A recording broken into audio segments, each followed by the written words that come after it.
नमस्कार दोस्तों, स्वागत है आप सबका आपके अपने यूट्यूब चैनल अमन प्लेयर जीके, जिसमें जैसा कि फ्रेंड्स आज है आपका 4 अक्टूबर को दोस्तों आपका एसएससी सीपीओ का एग्जाम था, जो कि आपका सेकंड शिफ्ट का एग्जाम है, जो कि समाप्त हो गया है। तो आज के सेकंड शिफ्ट में आपके जीके जिसके पोर्शन से क्या क्या प्रश्न पूछे गए थे, उन से प्रश्नों को देखेंगे विद एक्स्ट्रा फैक्ट के साथ। ठीक है, चलिए वीडियो को स्टार्ट करते हैं। इससे पहले आपको बता दें कि इसका जो पीडीएफ है आपको टेलीग्राम पर मिल जाएगा, तो लिंक डिस्क्रिप्शन में दिया गया है, तो आप लोग जाकर वहाँ से ज्वाइन हो जाइएगा। ठीक है, तो देखिए पहला जो प्रश्न देखा गया है वो आपका पूछा गया था कि अनुच्छेद 167 है, जो कि आपका किससे संबंधित है। ठीक है, तो अनुच्छेद 167 की बात करेंगे तो ये दोस्तों आपका राज्यपाल को सूचना देने के आदि के संबंध में मुख्यमंत्री के कर्तव्य प्रत्येक राज्य के मुख्यमंत्री का कर्तव्य होगा, ये आपका अनुच्छेद 167 में दिया गया है।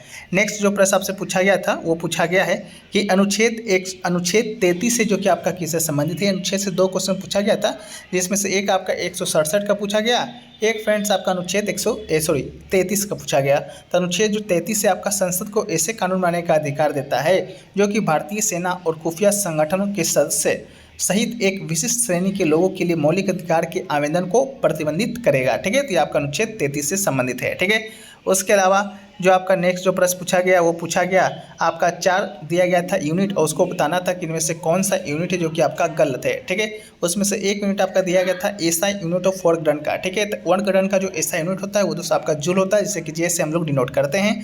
इसके अलावा एसआई यूनिट का प्रेशर का दिया गया था, जो कि आपका पास्कल आपका प्रेशर का एसआई यूनिट होता है, जिसे रिप्रेजेंट हम लोग करते हैं पीए से। ठीक है, इसके अलावा एक आपका एसआई यूनिट दिया गया था वॉल्यूम का, जिसका एसआई यूनिट होता है आपका क्यूबिक मीटर या मीटर क्यूब। ठीक है, ये आपका 3 दिया गया था। चौथा आपसे क्या पूछा गया था इसका अनुमान नहीं है। ठीक है, चौथा आप लोग कमेंट सेक्शन में बता दीजिएगा, लेकिन 3 आपका यही दिया गया था जिसमें से आपको गलत बताना था। ठीक है, उसके अलावा देखिए आपका जो नेक्स्ट प्रश्न पूछा गया वो पूछा गया कि विजयनगर समाज का स्थापना जो कि किसने किया था।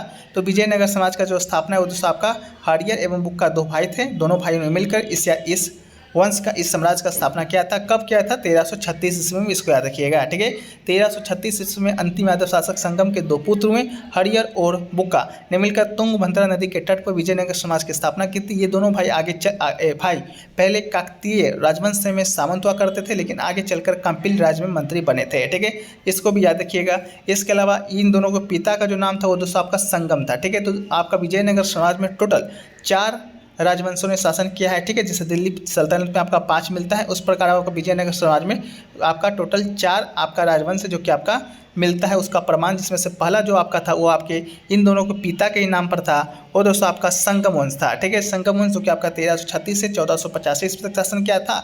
इसके बाद दोस्तों आपका आता है सुलभु वंश, जो कि आपका 1485 से 1505 ईस्वी तक शासन किया था। इसके बाद दोस्तों आपका आता है तुलबु वंश, जो कि दोस्तों आपका 1505 से 1570 ईस्वी तक शासन किया था। एक आपका आता है अरविंद वंश, जो कि आपका 1570 से 1649 ईस्वी तक है, जो कि शासन किया था। इस बात को याद रखिएगा। ठीक है, नेक्स्ट जो क्वेश्चन आपसे पूछा गया वो आपका मिस द वोट का इडियम पूछा गया था, जिसका राइट आंसर होता है fail to take advantage of an opportunity. इसका आपका राइट आंसर हो जाएगा।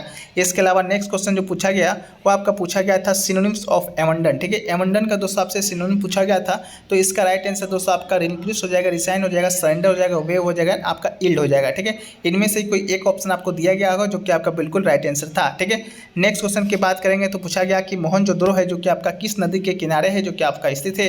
तो मोहनजोदड़ो की बात करेंगे तो ये दोस्तों आपका सिंधु नदी के तट पर स्थित है, सिंधु नदी आपका राइट आंसर हो जाएगा।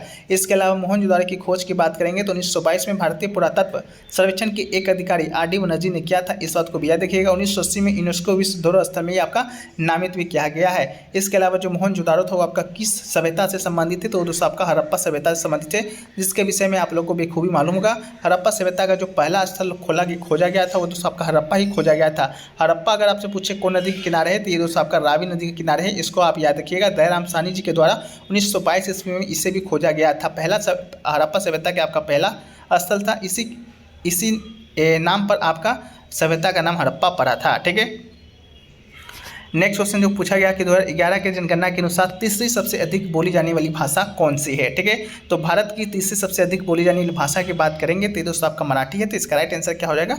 आपका मराठी हो जाएगा। ठीक है, आंकड़ा कितना है, मतलब कितने करोड़ लोग इस भाषा को बोलते हैं, तो टोटल आपका 8.30 करोड़ वक्ता आपके मराठी के हैं। ये आपका कुल जनसंख्या का 6.86% द्वारा बोली जाती है। इसके अलावा आपको बता दें पहला भाषा कौन सा है, तो पहला आप लोग को पता चल गया होगा, पहला दोस्तों आपका हिंदी है। ठीक है, भारत में सबसे ज़्यादा बोली जाने वाली भाषा कौन सी, आपका हिंदी है।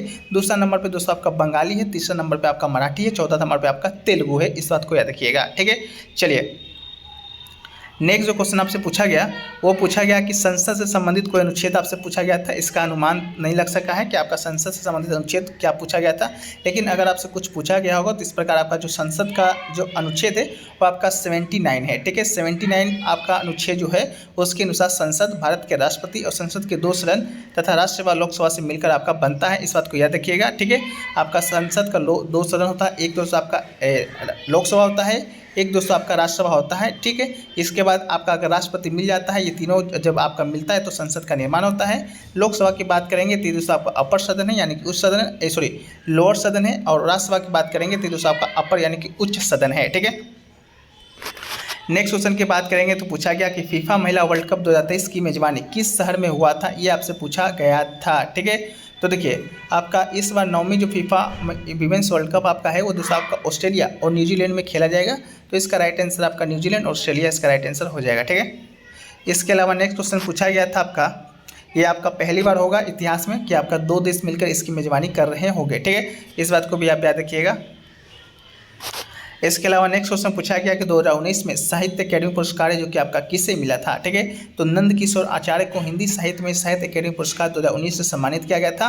उनकी पुस्तक थी आपका छलते हुए अपने को। ठीक है, तो ये आपका नंद किशोर आचार्य इसका आपका राइट आंसर हो जाएगा। ठीक है, नंद किशोर आचार्य की बात करेंगे तो इनका जन्म आपका राजस्थान के बीकानेर में हुआ था। ठीक है, अगला जो क्वेश्चन पूछा गया वो पूछा गया कि तैमूर ने किस वर्ष भारत में आक्रमण है जो कि किया था। ठीक है, तो तैमूर लंग के नाम से आप लोग जानते होंगे। ये जो आक्रमण किया था आपका तुगलक वंश का जो अंतिम शासक था आपका नासिरुद्दीन मोहम्मद के समय में क्या था, 1398 ईस्वी में। तो इसको याद रखिएगा, 1398 ईस्वी में तैमूर ने भारत पर आक्रमण किया।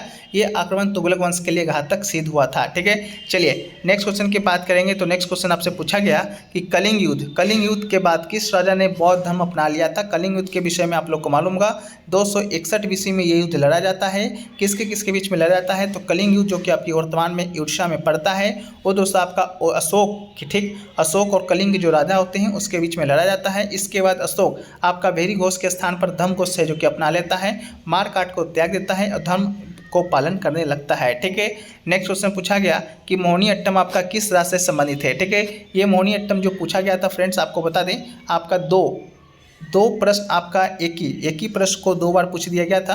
तो मोहिनीअट्टम आपको बता दें ये दोस्तों आपका किससे संबंधित है, तो हमने आपको फर्स्ट स्टेप में बताया है, कल भी बताया है, अभी बताएंगे। मोहिनीअट्टम में दोस्तों का आपका जो कि केरल का आपका क्या है शास्त्रीय नृत्य है। मोहिनीअट्टम के अलावा जो कथकली है वो भी दोस्तों आपका केरल का ही शास्त्रीय आपका क्या है नृत्य है। तो 2 प्रश्न आपका मोहिनीअट्टम से बना था आपका। ठीक है, तो इसको याद रखिएगा। इसके अलावा नेक्स्ट क्वेश्चन पूछा गया आपका कि आयतन का जो मात्रक है वो दोस्तों आपका क्या होता है, तो आयतन का मात्रक आपका घन मीटर होता है जो कि हमने डिस्कस कर लिया है। ठीक है, नेक्स्ट क्वेश्चन पूछा गया था कि गरीबी हटाओ का जो नारा है वो दोस्तों आपका किसने दिया है। तो गरीबी हटाओ का नारा की बात करेंगे तो ये दोस्तों आपका 1971 के आम चुनाव में इंदिरा गांधी जी ने दिया था, और इस नारे का जो उपयोग है आपका प्रधानमंत्री राजीव गांधी ने भी किया था।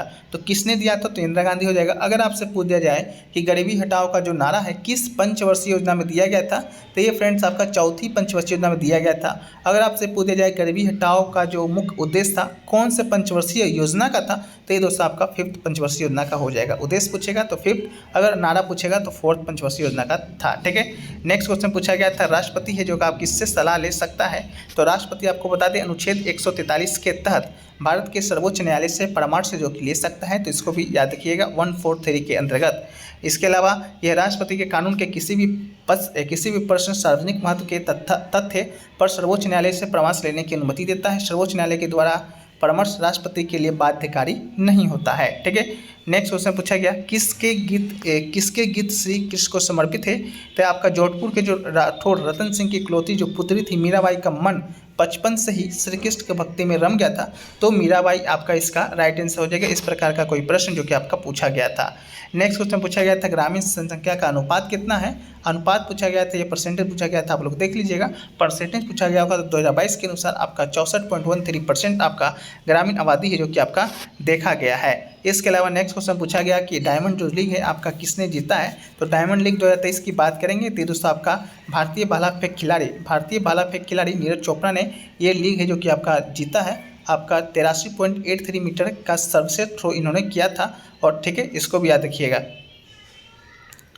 नेक्स्ट क्वेश्चन आपसे पूछा गया था अनुच्छेद 73 के संबंधित है। तो संघ की कार्यकारी जो शक्ति होता है, शक्तियों का जो विस्तार होता है वो आपका अनुच्छेद 73 से संबंधित आपका क्या है, अनुच्छेद है जो कि आपका पूछा गया था। ठीक है, तो ये सभी प्रश्न दोस्तों आपके आज के सेकंड सेट में पूछे गए थे। और भी प्रश्न मिलेंगे उसको हम लोग पीडीएफ में शामिल कर देंगे।